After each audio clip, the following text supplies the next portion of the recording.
샬롬 샬롬 샬롬 샬롬 샬롬. 하나님 사랑합니다. 여러분 주 안에서 사랑합니다. 오늘 예레미야 4장 말씀 함께 보죠. 전체 살펴보도록 합니다. 4장 1절에 보니까 야훼께서 이르시되 이스라엘아 내가 돌아오려거든 내게로 돌아오라. 내가 만일 나의 목전에서 가증한 것을 버리고 내가 흔들리지 아니하며 진실과 정의와 공의로 야훼의 삶을 두고 맹세하면 나라들이 나로 말미암아 스스로 복을 빌며 나로 말미암아 자랑하려라. 야훼께서 유다와 예루살렘 사람에게 이와 같이 이르노라. 너희 묵은 땅을 갈고 가시덤불에 파종하지 말아라. 이렇게 묵은 땅을 갈아가지고 가시덤불에다 파종해야 곡식이 잘 자라지 못하겠죠.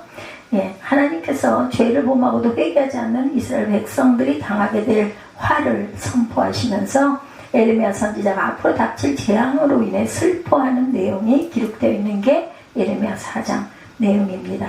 하나님께서 이스라엘 백성들에게 선포하신 화는 당시의 모든 지도자급의 인사들도 놀랄 수밖에 없는 아주 무서운 것이었다. 회개를 촉구하시는 하나님이죠. 가증한 것을 버려라.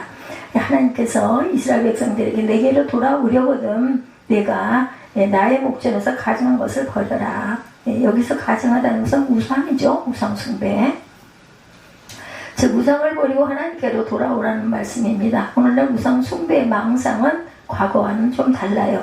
과거에는 해와 달, 나무 등의 자연을 신으로 섬겼죠. 오늘날에는 직접적으로 쾌락과 욕망을 충족시켜주는 것들을 섬깁니다. 우상 숭배는 여전하죠. 그렇게 보면 그 대표적인 것들이 바로 재물이고 명예고 권세이죠. 이런 것들에 사람들은 최대의 관심을 보이며 이런 것들을 얻기 위해서 최선의 노력을 다합니다.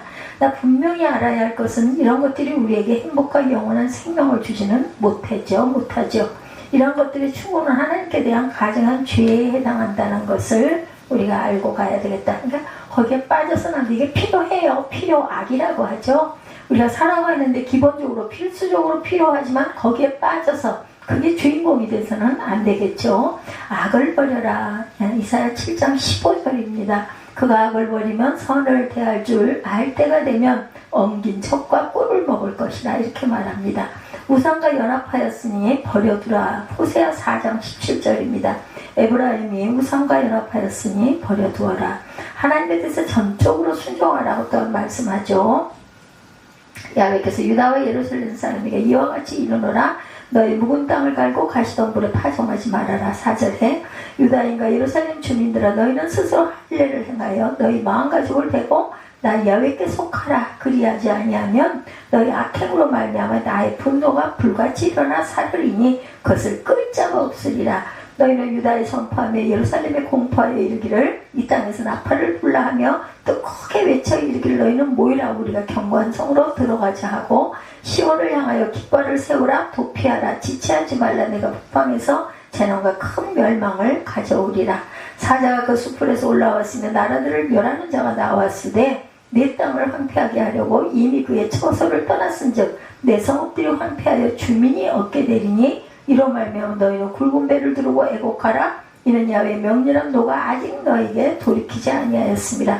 야훼 말씀이니라. 그날에 왕과 지도자들은 낙심할 것이며 제사장들을 놀랄 것이며 선지자들은 깜짝 놀라리라. 내가 이르되 슬프도소이다. 주 야훼여 주께서 진실로 이 백성과 예루살렘을 크게 속이셨나이다. 이르시기를 너에게 평강이 있으리라 하시더니 칼이 생명에 이르렀는데 너에게 평강이 있으라 했는데 칼이 생명에 이르렀다. 이렇게 고백하고 있죠.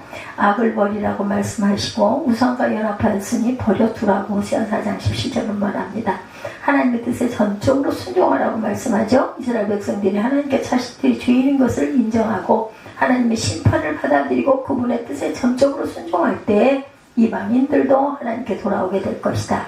우리는 여기서 하나님의 백성은 하나님의 뜻에 전적으로 순종해야 함을 깨닫게 되죠. 하나님을 사랑하는 자는 마땅히 그 말씀에 순종하게 돼요. 마치 믿음과 행함이 불가분 관계가 있듯이 마가복음 2장 14절에서 22절에 말씀하고 있습니다. 하나님의 뜻에 대한 순종 역시 마찬가지다. 순종의 종으로 의에 이르게 되죠. 로마서 6장 16절에 너희 자신을 종으로 내주어 누구에게 순종하든지 그 순종함을 받은 자의 종이 되는 줄을 너희가 알지 못하느냐. 혹은 죄의 종으로 사망에 이르고 혹은 순종의 종으로 어디에? 의에 이르느니라. 진리를 순종하라고 베드로전서 1장 22절에도 너희가 진리를 순종함으로 너희 영혼을 깨끗하게 하여 거짓이 없이 형제를 사랑하게 이르렀으니 마음으로 뜨겁게 서로 사랑하라고 말씀합니다. 그리고 또한 야훼께 속하라고 말씀하죠. 하나님은 이스라엘 백성들에게 마음가짐을 베고 야훼께 속하라 말씀하십니다. 이는 유다 백성들이 외식적이 아닌 참된 마음의 회개를 하고 하나님께로 돌아와 자신에게 속해야 할 것을 뜻합니다. 요엘 2장 13절입니다. 너희는 옷을 찢지 말고 마음을 찢고 너희 하나님 야훼께로 돌아올지어다. 이는 은혜로우시며 자비로우시며 노하기를 더디하시며 이내가 크시다. 뜻을 돌이켜 재앙을 내리지 아니하신다. 인간은 영적인 측면에서 볼 때 두 가지 그 유형으로 대별이 되죠. 육에 속한 자와 영에 속한 자입니다. 이를 다른 표현으로 쓴다면 하나님께 속한 자와 사단에게 속한 자로 구분할 수 있다. 하나님의 백성들은 당연히 하나님께 속해야 하고 그에 따른 삶을 살아가야 한다. 선에 속하라 말씀입니다. 로마서 12장 9절에 사랑에는 거짓이 없나니 악을 묘하고 선에 속하라. 사랑은 거짓이 없습니다. 또한 야훼께 속하라. 스가랴 2장 11절입니다. 그날에 많은 나라가 야훼께 속하여 내 백성이 될 것이요 나는 내 가운데에 머물리라. 내가 만군의 야훼께서 나를 네게 보내신 줄 알리라 말씀하죠. 회개를 거부한 자의 재앙에 대해서 온 땅에 폐허가 된다라고 말씀하죠. 이러면 북방으로부터 큰 세력이 침략하여 회개하지 아니하는 유다의 온 땅을 폐허로 만들 것이다 이렇게 예언하죠. 본문에는 사자는 바벨론을 비유하고 있습니다. 하나님께서 바벨론에 사자에게 비유하신 이유는 바벨론이 사자처럼 잔인하게 괴롭힐 것이라는 뜻입니다. 크고 작은 싸움들을 경험한 사람들은 결코 전쟁을 원하지도 찬양하지도 당연히 않죠. 전쟁이 가져다주는 것은 파괴뿐 아무것도 유익이 없어요. 그러므로 죄를 범한 나라는 속히 회개해야 할 것이다. 전쟁을 좋아할 사람은 아무도 없습니다. 즐거워하던 곳이 다 황무하게 됩니다. 이사야 64장 11절에 우리 조상들이 주를 찬송하던 우리의 거룩하고 아름다운 성전이 불에 탔으며 우리가 즐거워하던 곳이 다 황폐하였나이다. 좋은 땅이 황무지가 된다. 예레미야 4장 26절에 보라 내가 본즉 좋은 땅이 황무지가 되었으며 그 모든 성읍이 야훼 앞 그의 맹렬한 진노 앞에 무너졌다 이렇게 말하고 있습니다. 멸망을 당할 것이다. 유다는 바벨론의 침략으로 온 땅이 황폐해질 뿐만 아니라 결국 멸망하게 될 것이다. 바벨론의 군대는 13절의 말씀처럼 구름같이 올라오고 그들의 병거는 회오리 바람과 같고 말들은 독수리보다 빠른 완벽한 군대인데 이처럼 전력이 막강하고 완벽한 바벨론에게 유다는 당연히 여지없이 무너지고 말죠. 하나님의 심판에 관한 성경적 묘사들은 하나님께서 죄를 얼마나 미워하시고 끊임없이 반역하는 자들이 처할 비참한 운명을 말해줍니다. 너희가 정령이 멸망할 것이다. 신명기 8장 19절 딸내 백성의 심히 먼 땅에서 부르짖는 소리로다. 야훼께서 시온에 계시지 아니한가? 그의 왕이 그 가운데 계시지 아니한가? 그들이 어찌하여 그 조각난 신상과 이방의 헛된 것들로 나를 경노하게 하는 것인가? 악인의 소욕에 대해 시편 112편 10절에 악인은 이를 보고 한탄하여 이를 갈면서 소멸되리니 악인들의 욕망은 사라지리로다. 그리하여서 큰 고통을 받게 될 것이다 라고 말하죠. 아까 제가 10절까지 읽은 것 같아요. 내가 이르되 슬프도소이다. 주 야훼여 주께서 진실로 이 백성과 예루살렘을 크게 속이셨나이다. 이르기를 너에게 평강이 있으리라 하시더니 칼이 생명에 이르렀나이다. 11절입니다. 오늘 본문이기도 하죠. 11절 그때 이 백성과 예루살렘에 전할 자가 있어 뜨거운 바람이 광야에 있는 헐벗은 산에서 내 딸 백성에게 불어온다 하리라. 이는 키질하기 위함도 아니요 정결하게 하려 함도 아니며 이보다 더 강한 바람이 나를 위하여 오리니 이제 내가 그들에게 심판을 행할 것이라. 보라 그가 구름같이 올라오나니 그의 병거는 회오리 바람 같고 그의 말들은 독수리보다 빠르도다. 우리에게 화 있도다. 우리는 멸망하도다 하리라. 멸망당할 것이라는 거예요. 14절에 예루살렘에 내 마음의 악을 씻어버리라. 그리하면 구원을 얻으리라. 내 악한 생각이 내 속에 얼마나 머물겠느냐. 단에서 소리를 선포하며 에브라임 산에서 재앙을 공포하는도다. 너희는 여러 나라에 전하며 또 예루살렘에 알리기를 애워싸고 치는 자들이 먼 땅에서부터 와서 유다 성읍들을 향하여 소리를 지른다라. 그들이 밭을 지키는 자같이 예루살렘을 애워싸나니 이는 그가 나를 거역하기 때문이라. 야훼의 말씀이니라. 17절까지 읽었습니다. 18절부터 다음번에 읽도록 하죠. 이렇게 멸망을 당할 것이라는 거죠. 유다는 바벨론의 침략으로 온 땅이 황폐해질 뿐만 아니라 결국 멸망하게 되죠. 바벨론의 군대는 13절의 말씀처럼 구름같이 올라오고 그들의 병거는 회오리 바람 같고 말들은 독수리보다 빠르고 완벽한 군대다. 이처럼 전력이 막강하고 완벽한 바벨론에게 유다는 당연히 여지없이 무너지고 맙니다. 하나님의 심판에 관한 성경적 묘사들은 하나님께서 죄를 얼마나 미워하시고 끊임없이 반역하는 자들이 처할 비참한 운명을 증거하고 있습니다. 너희가 정령이 멸망할 것이라. 신명기 8장 19절에 딸내 백성이 심히 먼 땅에서 부르짖는 소리로다. 야훼께서 시온에 계시지 아니한가? 그의 왕이 그 가운데 계시지 아니한가? 그들이 어찌하여 그 조각한 신상과 이방의 헛된 것들로 나를 경노하게 하였는고 하시죠. 악인의 소욕에 대해서 시편 111편 10절에 악인은 이를 보고 한탄하여 이를 갈며 소멸되리니 악인들의 욕망은 사라지리로다 말씀합니다. 또한 큰 고통을 받게 될 것이라고 그러죠. 유다에게 닥칠 일들은 백성에게 고통을 주었어요. 하나님께서는 때로 환난을 주어서 불순종하는 자들을 징계하십니다. 야훼의 손이 심히 큰 환난을 주신 경우도 있고 사무엘상 22장 2절에 허다한 재앙과 환난을 불순종하는 자들에게 내리시기도 합니다. 본문의 말씀처럼 악을 행하는 유다 백성들은 바벨론의 침공으로 고통을 받게 되죠. 때문에 우리는 앞으로 닥칠 재앙을 사전에 알고 이에 대비하는 지혜로운 저와 여러분이 되셔야겠다. 낭패와 멸망입니다. 시편 83편 17절 그들로 수치를 당하여 영원히 놀라게 하시며 낭패와 멸망을 당하게 하사 거스려 자만하였으므로 이레미야 48장 42절에 모양이 야훼를 거슬러 자만하였으므로 멸망하고 모압이 여호와를 거슬러 자만하였으므로 멸망하고 다시 나라를 이루지 못하리라. 슬퍼하는 예레미야 이걸 보고 예레미야가 슬퍼 울죠. 돌이킬 수 없는 유다의 멸망을 예레미야는 슬퍼합니다. 해통해하죠. 거듭된 경고에도 불구하고 어떻게 했어요? 계속 악행을 저지른 유다는 바벨론으로부터 멸망을 당하죠. 죄악이 인간에게 가져다주는 대가는 치명적입니다. 하나님께 대한 불순종으로 말미암아 이렇게 멸망이 작정이 되었다. 처하게 된 인간의 상황이 얼마나 끔찍한 것인지 모르죠. 유다의 멸망을 작정하신 하나님의 뜻은 이제 돌이킬 수 없다. 멸망하게 하는 미운 물건을 세웁니다. 다니엘 11장 31절에 군단은 그의 편에 서서 성소곧 견고한 것을 더럽히며 매일 드리는 제사를 폐하며 멸망하게 하는 것을 세울 것이며 아합의 온 집이 멸망을 당합니다. 열왕기하 9장 8절 아합의 온 집이 멸망하리니 이스라엘 중에 매인자나 노인자나 아합에 속한 모든 남자는 내가 다 멸절하겠다라고 말씀하고 계세요. 비통해하는 예레미야죠. 앞으로 유다에 닥칠 재앙을 미리 하나님을 통해 알게 된 예레미야는 크게 비통해합니다. 이것은 예레미야가 이스라엘 백성이 당할 그런 고통을 생각하고 크게 슬퍼할 만큼 자기 민족을 사랑했음을 나타내고 있어요. 위대한 지도자는 백성이 울 때 같이 울고 기뻐할 때 같이 기뻐하는 열정을 가져야 된다. 그리고 백성들의 희망을 안겨주고 그들로 평안을 누리게 해야 한다. 교회 지도자들은 파수꾼의 사명을 올바르게 인식하고 잘 감당하도록 힘써야 되겠죠.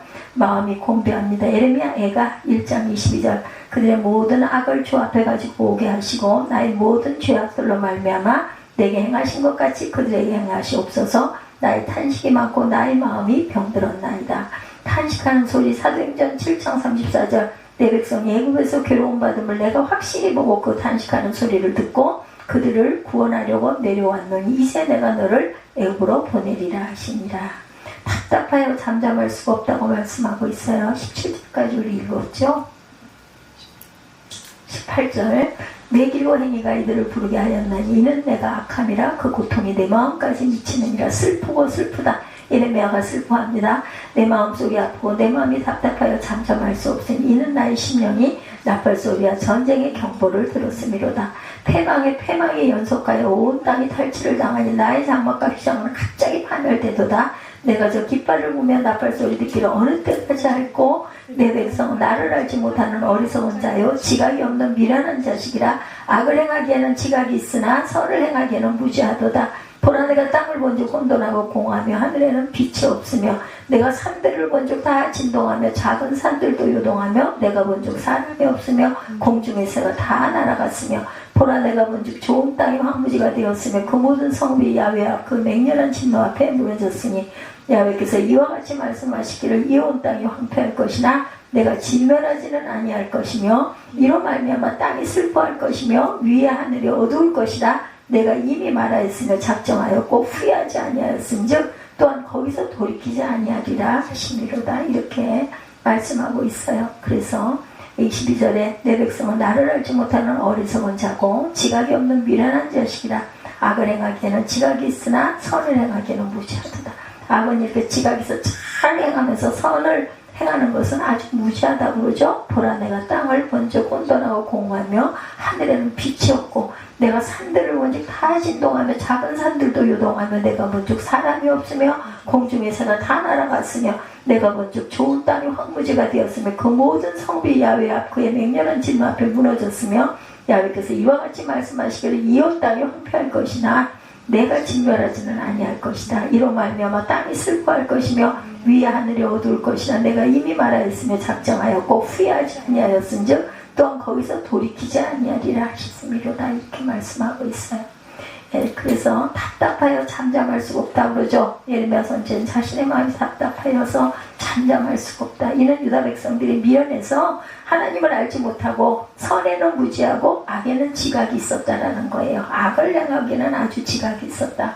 아까 제가 기가 막혀서 읽은 부분이죠. 22절 내 백성은 나를 알지 못하는 어리석은 자유 지각이 없는 미련한 자식이라. 악을 행하기에는 지각이 있으나 선을 행하기에는 무지하도다. 선을 행할 줄은 몰라요. 사람은 누구나 자신의 삶의 왕이 어디를 향하고 있는가에 따라서 인생의 내용이 달려지게 마련입니다. 세상을 향한 사람은 세속으로 쫓게 되고 돈을 향한 사람은 돈의 노예가 되고 주를 향한 사람은 거룩한 생활을 추구합니다. 예레미야는 끝까지 유다 백성들을 사랑했고 멸망케 되는 비참한 상황과 백성들의 무지와 그릇된 행동 그리고 큰 고통을 당하게 되는 사실에도 포기하지 않았다. 마음이 답답해요. 예레미야 4장 19절이죠. 슬프고 아프다. 4장 19절 슬프고 아프다. 내 마음속이 아프고 내 마음이 답답하여 잠잠할 수 없으니 이는 나의 심령이 나팔소리와 전쟁의 경보를 들었음이로다. 패망이 연속하여 패망이 연속하여 온 땅이 탈취를 당하니 나의 장막과 규장은 갑자기 파멸되도다. 내가 저 깃발을 보며 나팔소리 있기를 어느 때까지 할꼬. 이렇게 한탄을 하죠. 그는 멸망케 되는 비참한 상황과 백성들의 무지와 그릇된 행동 그리고 큰 고통을 당하게 된 사실에도 포기하지 않습니다. 그리고 골수에 사무친다고 말하죠. 내가 다시는 예레미야 20장 9절입니다. 내가 다시는 야훼를 선포하지 아니하며 그의 이름으로 말하지 아니하리라 하면 나의 마음이 불붙는 것 같아서 골수에 사무치고 답답하여 견딜 수가 없다. 이렇게 고백을 해요. 예레미야 20장 9절에. 그리고 오늘 본문 4장 19절에는 슬프고 아프다. 내 마음속이 아프고 내 마음이 답답하여 잠잠할 수가 없으니 이는 나의 심령이 나팔소리와 전쟁의 경보를 들었음이로다. 이렇게 말을 하죠. 28절까지 읽었어요. 29절, 30절, 31절 보면 기병과 활쏘는 자의 함성으로 말미암아 모든 성읍 사람들이 도망하여 숲풀에 들어가고 바위에 기어오르며 각 성읍이 버림을 당하여 거기 사는 사람이 없나니 멸망을 당할 자여 내가 어떻게 하려느냐. 내가 붉은 옷을 입고 금장식으로 단장하고 눈을 그려 꾸밀지라도 내가 화장한 것이 헛된 일이라. 연인들이 너를 멸시하여 내 생명을 찾느니라. 내가 소리를 들은즉 여인의 해산하는 소리 같고 초산한 자의 고통하는 소리 같으니 이는 시온의 딸의 소리라. 그가 헐떡이며 그의 손을 펴며 이르기를 내게 화가 있도다. 죽이는 자로 말미암아 나의 심령이 피곤하도다 하는도다. 이런 고통, 폐부를 찌르는 듯한 이런 고통을 겪는다. 그래서 예레미야 4장의 결론입니다. 우리는 4장을 통해서 하나님께서 죄를 짓고도 회개하지 아니하는 자들의 결과가 얼마나 비참한 것인가를 알려줍니다. 병을 앓고 있던 사람이 특효약이 그 앞에 주어져 있다 할지라도 그것을 먹지 아니하면 죽을 수밖에 없듯이 우리 가운데 아직도 회개하지 않은 사람이 있다면 속히 회개할 것이다. 회개하지 않으면 죽을 수밖에 없다는 거예요. 그래서 예레미야의 영적 실존은 어디에 있는지 구약에 나오는 문서 선지자 중에 실존적으로 가장 치열하게 살았던 인물이 예레미야입니다. 예레미야는 남유다 바벨론 제국에 의해서 멸망한 기원전 587년 이전 40년간 선지자로 활동했어요. 당시에는 극동의 패권을 장악하기 위한 제국들의 각축이 아주 심할 때였고, 북이스라엘 기원전 721년에 멸망시키는 아수르죠. 아시리아로 표현됐습니다. 아수르입니다. 아수르의 국력은 조금씩 약해졌고 신흥 제국인 바벨론이 부상할 때다. 남쪽으로는 애굽 제국의 호시탐탐 기회를 엿보고 있었고, 지정학적으로는 세 제국의 틈바구니에 끼어있던 유다는 생존이 위태롭다. 안 그렇겠어요? 이스라엘이 멸망했는데, 예레미야는 바로 그런 시대에 살았던 선지자. 기원전 609년에 유다의 운명에 걸린 큰 사건이 벌어지죠. 애굽의 바로 군대와 싸우던 유다의 요시야 왕이 싸움터에서 그만 전사해버립니다. 하나님의 그 영적인 부흥을 일으켰고, 많은 성전을 정비하고 또 우상을 척결하고 산당들을 부쉈던 요시야 왕이 그만 전쟁에서 아주 허무하게 죽게 되죠. 요시야는 예레미야와 나이가 비슷했어요. 같은 시대였고, 그는 보기 드물게 개혁적인 왕이었습니다. 요시야 왕의 개혁운동을 지지하면서 그와 함께 나라를 바로 세워보려던 예레미야의 계획이 물 건너가 버리고 맙니다. 요시야 왕의 죽음으로. 이 사건 뒤로 유다 왕들은 애굽 왕이나 바벨론 왕에 의해서 지명이 되게 되죠. 하나님의 백성이란 유다 백성들의 자부심에 손상이 가게 됩니다. 나라가 이런 어려움에 떨어졌을 때 강력한 지도력이 필요한데, 지혜롭고 존경받을 왕이 선두주의를 하든지, 그게 아니라면 왕궁을 중심으로 한 고위급 정치인들이 집단 그러한 지성을 통해서 문제를 풀어갈 수도 있었는데, 안타깝게도 요시야 왕 이후에 유다에는 믿을만한 왕이 없었고, 국제 정세에 관한 현실을 정확하게 인식하고 나라의 방향을 바르게 이끌어갈 만한 왕족이나 귀족도 없었다. 예레미야 28장에도 보면 이런 어려운 상황에 관한 상징적인 사건이 보도가 되죠. 예루살렘 성전에서 벌어진 하나냐 선지자와 예레미야의 공개 논쟁이 바로 그것입니다. 하나냐는 하나님께서 2년 안에 유다의 어려운 문제를 완벽하게 해결해 준다 이렇게 선포를 합니다. 거짓 선지자죠. 바벨론 왕 느부갓네살이 강탈해간 모든 성전 기구를 돌려받을 것이고 포로들도 도로하게 될 것이라고 말해요. 그는 자기가 받은 하나님의 말씀을 이렇게 정리합니다. 이는 내가 바벨론의 왕의 멍에를 꺾을 것인가 야훼의 말씀이니라. 예레미야는 하나님의 거짓 선지자다 이렇게 비판을 하죠. 예레미야 18장 15절에 선지자 예레미야가 선지자 하나냐에게 이르되 하나냐여 들으라. 야훼께서 너를 보내지 아니하셨거늘 내가 이 백성에게 거짓을 믿게 하는도다 이렇게 핍박을 합니다. 두 선지자가 서로 정반대의 견해. 그러니까 하나냐는 하나님의 도우심을, 예레미야는 하나님의 심판을 선포했다. 아예 반대로 그죠? 대결을 하죠. 유다 왕과 귀족과 유다 백성들의 귀에는 하나님의 선포가 꽂혀서 들어오죠. 국내외 정세가 심상치 않게 돌아가고 자신들에게는 그런 난국을 헤쳐나갈 힘이 없는 상황이었기 때문에 하나님께서 모든 문제를 해결해 주신다는 하나님의 설교가 귀에 쏙 들어온 것이죠. 그들의 마음에 이해가 갑니다. 그뿐만 아니라 하나님의 마음도 이해하려면 얼마든지 이해할 수가 있어요. 현실이 아무리 어렵다 하더라도 유다 백성들의 희망을 잃지 않게 하려는 그런 중요한 판단일 수도 있었다. 유다 백성들의 간절한 마음을 아는지 모르는지 예레미야는 하나님의 심판을 끊임없이 외칩니다. 유다 백성들의 예레미야를 미워하지 않을 수가 없어요. 망한다고 하잖아요. 그죠? 하나님은 낳는다. 하나님께서 우리에게 소망을 주셨고 승리할 것이다. 절대로 망하지 않을 것이다. 이 얘기를 하는데 예레미야는 끊임없이 망한다고 하니 안 미워할 수가 없죠. 예레미야는 그들에게 공공의 적이었고 요즘 표현으로는 왕따 당할 수밖에 없는 처지였다. 실제로 그는 죽을 고비를 여러 번 넘깁니다. 예레미야는 무엇을 근거로 유다 백성들을 위로하지는 못할 망정 하나님의 심판을 선포해서 그들의 마음을 심란하게 만들었을까? 거짓 가르침. 당시 유다 백성들은 두 가지 종교 이데올로기에 떨어져 있을 시대였습니다. 하나는 예루살렘 성전이 자신들의 안전을 지켜준다는 확신, 다른 하나는 바알 숭배의 특징인 열광적인 신앙으로 구원받을 수 있다는 확신. 둘 다 우리가 어때요? 읽으시면서 들으시면서 어떻습니까? 이건 잘못된 거죠. 예루살렘 성전이라는 어마어마한 건축물이 주는 위압감과 안전함은 분명히 있었겠지만 지금도 로마 베드로 성당이나 그와 비슷한 교회당 안에 들어가면 하나님께서 함께 하시는 듯한 그런 감동과 느낌을 성지순례 하시는 분들도 직접 가보면 받는다고 합니다. 예, 그런 감동, 굉장하고 너무 아름답고, 그죠? 이 고색 청년의 그 모습을 보면 정말 위압감이 들기도 하죠. 열정적으로 CCM을 부르고 활동을 곁들이는, 그 율동을 곁들이는 집회에 참석하거나, 예, 주요 삼창등을 외치는 심야 집회에 참석하면 영원히 회방되는 듯한 그런 기쁨에 휩싸이기도 합니다.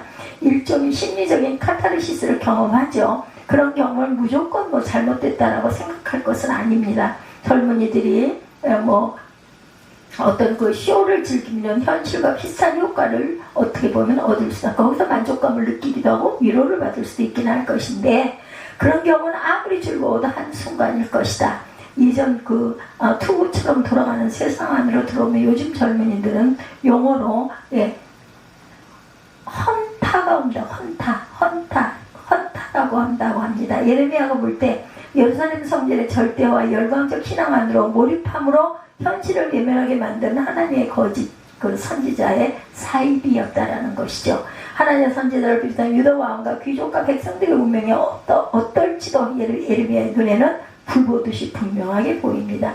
비유적으로 매일 군것질만 하거나 술에 찌든 사람의 육체 건강이 어떻게 될지, 그리고 막장 드라마만 보는 이들의 정신 건강이 어떻게 될지를 예측할 수 있는 경우와 비슷합니다.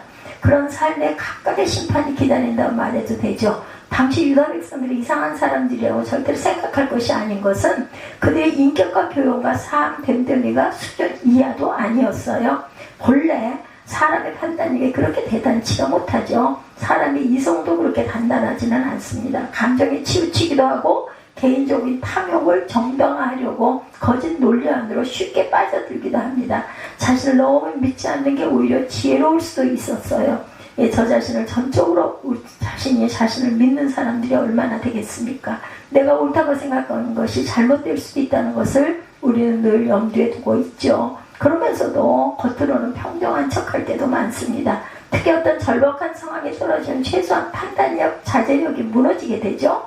이를 멘붕 상태에 빠졌다 이렇게들 말하죠.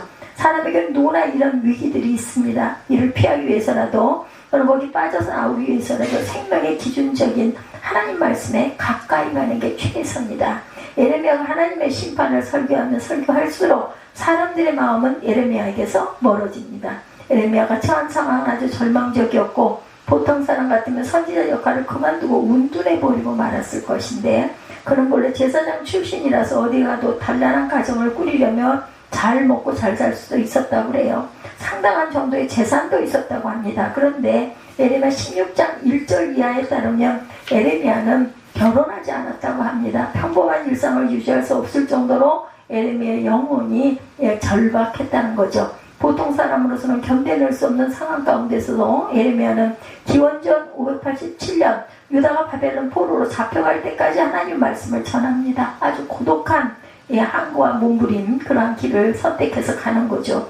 그는 잘 먹고 잘 살 수도 있는 제사장 가문의 아들이었음에도 불구하고 그 길을 가는 거죠. 그래도 가지 않으면 안 되는 길, 하나님의 말씀을 친구이자 제자인 바룩에게 받아 적게 해서 예레미야서가 오늘 우리에게까지 전해진 것이라는 것, 거짓 가르침에 대항하여 자신의 모든 삶을 던진 예레미야의 삶이 예레미야서에 고스란히 담겨 있습니다.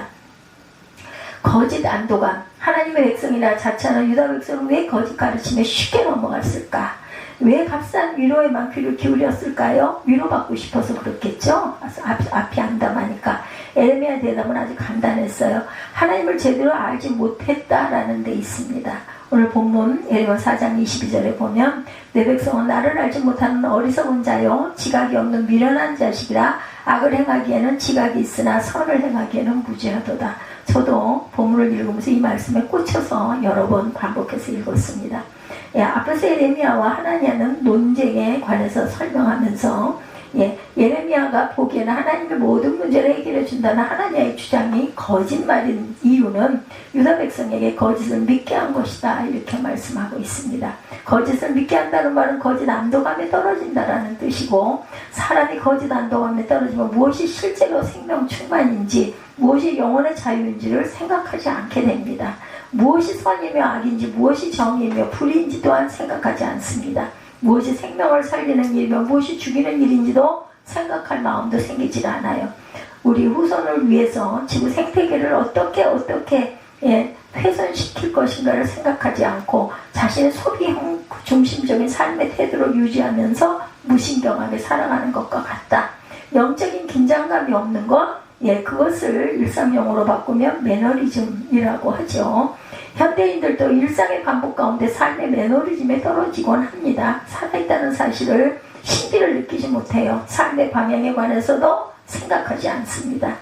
스마트폰 이런 현상을 가속시키는 아주 한 몫을 단단히 하죠. 요즘 흔한 병인 우울증이나 또한 우울증과 반대되는 쾌락주의적인 형태도 삶의 무력감의 매너리즘에서 오는 부정적인 결과라고 할 수가 있다고 합니다. 거꾸로 인생이 아주 재밌다고 말하는 분들도 있긴 하다고 그래요. 실제 재밌을 수도 있으나 이의 생각 자체가 아예 없는 착각을 하는 사람들도 있다. 동물과 달리 고유한 영혼으로 살아가는 인간은 삶의 매너리즘을 극복하기가 쉽지 않다고 합니다. 목사도 영적인 긴장감을 놓치고 목회 매너리즘에 빠질 수가 있고 끊임없이 교회 성장면에 떨어진다는 게 바로 그 증거죠.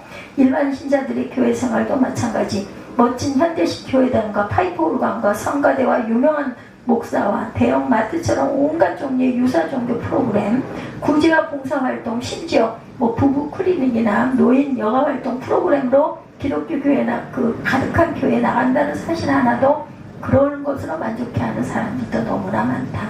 그런 요소들은 생명 충만에 이르게 하는 본질이 아니라 오히려 신앙 매너리즘에 은폐시키는 포장에 불과하다. 그런데 길들여지면 궁극적인 미래에 관해서는 진지하게 생각하지 않아요. 그저 하루하루가 기쁘고 즐거우면 가장 좋은 거 아니냐 이렇게 생각하겠죠.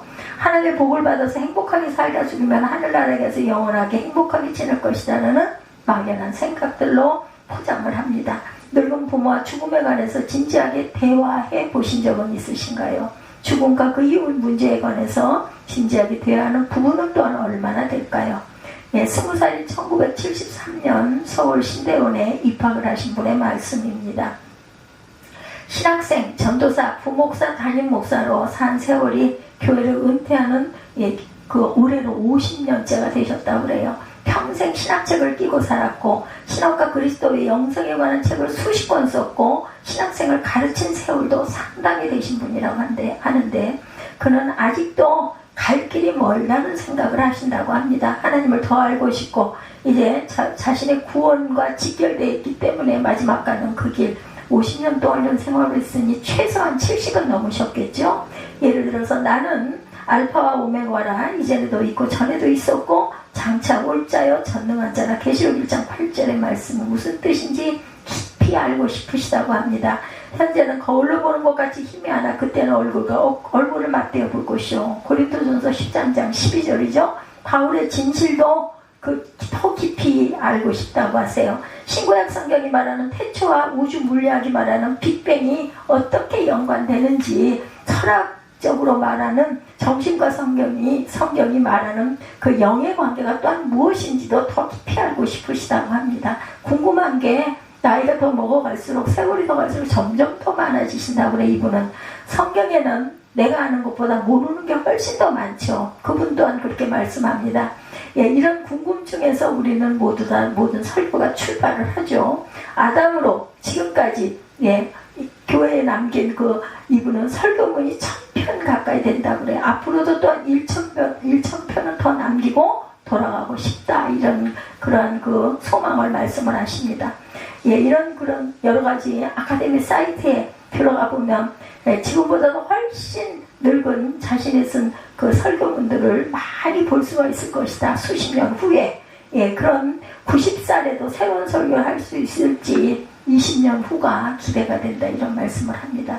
아주 뛰어난 영성과 설교자라서가 아니라 성경이 가리키는 하나님의 세계가 듣는 사람들이 어떻게 생각할지 모르나 나이를 먹으면서 점점 더 새롭게 다가온다라는 것. 여러분들도 나이가 조금 더 들다 보시면 아마 이런 세계가 선막이 될 것 같아요. 물론 이러다가도 순식간에 하나님 말씀에 관한 모든 흥미를 잃어버릴 수도 있어요. 늙은 사람의 앞날은 한치도 내다보기가 힘들죠. 우리는 하나님을 아는 지식으로 가득 채워져야 할 것입니다. 에레미야 선지자는 하나님께서 지켜주신다는 막연한 안도감에 떨어지지 않았어요. 하나님의 시각으로 유대의 현실을 냉철하게 바라봅니다. 바벨론 왕인 느부갓네살을 통해서 하나님께서 유대를 정신 차리게 한다고 생각을 합니다. 예레미야는 일종의 주화파이고 적대자들은 주종파였다, 이렇게 분리를 합니다. 누가 옳은지를 판단하기가 어렵고, 주종파로 보면 예레미야는 비겁한 인물이고, 그 9절에 그는 바벨론의 첩자라는 비난도 실제로 들었다고 그래요. 여기서 예레미야는 정치가나 국제 외교 전문가가 아니라 선지자로 하나님의 뜻이 무엇인지를 전하는 중이라는 것이 중요합니다. 그는 애굽의 도움으로 바벨론을 물리칠 수 있다는 근거가 희박한 낙과 눈에 떨어지지 않았어요. 지금은 포퓰리즘에 떨어져서 무턱대고 싸울 때가 아니다. 어떻게 해요? 설령 예레미야의 판단에 오류가 생겼다 해도 큰 문제는 아니죠. 삶의 중심이 하나님에게 놓여 있으면 된다라는 것입니다. 그런 선지자들 덕분으로 유다 백성들은 절제절명의 바벨론 포로 사건을 겪으면서도 다른 소수 민족이 그런 운명 가운데 해체되는 것과는 달리 민족적 정체성을 유지할 수는 있었던 것. 역사 과정에서 벌어진 수많은 시행착오를 거치면서 하나님을 아는 백성이어야 한다는 생각만은 흔들리지 않았다고 합니다. 이것만 해도 얼마나 다행스러워요. 그죠? 그런 민족이라서 유다 민족의 혈통인 다윗 후손으로 예수 그리스도가 오신 게 아니었을까. 여러분들은 하나님을 아는데 실제로 관심이 많으십니까? 관심은 있으십니까? 오늘 대한민국 교회들 하나님을 아는 데 관심이 있을까? 그렇지 못한 현상이 한국교회에 종종 많이 나타나고 많이 팔아 보여집니다. 아주 특별한 사건이긴 하나, 서울에 있는 어떤 교회, 그 지역 재개발 조합의 합법적인 요구에 버티기로 일관하다가 500억 이상의 보상금을 받아냈다는 이야기도 있습니다. 여러분들 아마 짐작하실 거예요. 어딘지. 이걸로 인해서 엄청난 이슈가 됐었죠. 소위 알박기 작전이 성공을 한 거죠. 그런 억지를 부려서 돈을 많이 받아냈겠으나 그리스도교에 대한 세상 사람들의 평가는 어떻게 변했을까? 다시 한 단계 밑으로 떨어졌겠죠. 그들은 오늘 본문이 말하듯이 악을 행하기에는 지각이 있으나 선을 행하기에는 무지하다. 이 말씀, 22절 말씀, 하나님을 모르는 백성에게서 나타나는 단적인 예가, 근데 저도 그런 생각 많이 합니다. 교회들이 도대체 교회적인 교회들이기는 한가? 이런 생각을 많이 하죠. 호세아 선지자는 그러므로 우리가 야훼를 알자, 힘써 야훼를 알자. 호세아 6장 3절에 이렇게 말씀합니다. 다른 선지자로 외친도 결국엔 이런 호소와 그 결을 같이 합니다. 야훼 하나님을 아는 것이 신약에서는 예수를 아는 지식으로 받아들여집니다. 베드로서 3장 18절이죠. 오직 우리 주 곧 구주 예수 그리스도의 은혜와 그를 아는 지식에서 자라가라, 이렇게 말씀해요. 요한복음 10장 15절은 한 걸음 더 나아가 예수님의 하나님 아버지를 알고 하나님의 예수님을 안다는 그러한 안식에 이르게 됩니다. 무슨 말일까요? 예수를 아는 것이 곧 하나님을 아는 것이다. 하나님을 아는 것이 곧 예수를 아는 것이다. 이 꼴관계입니다.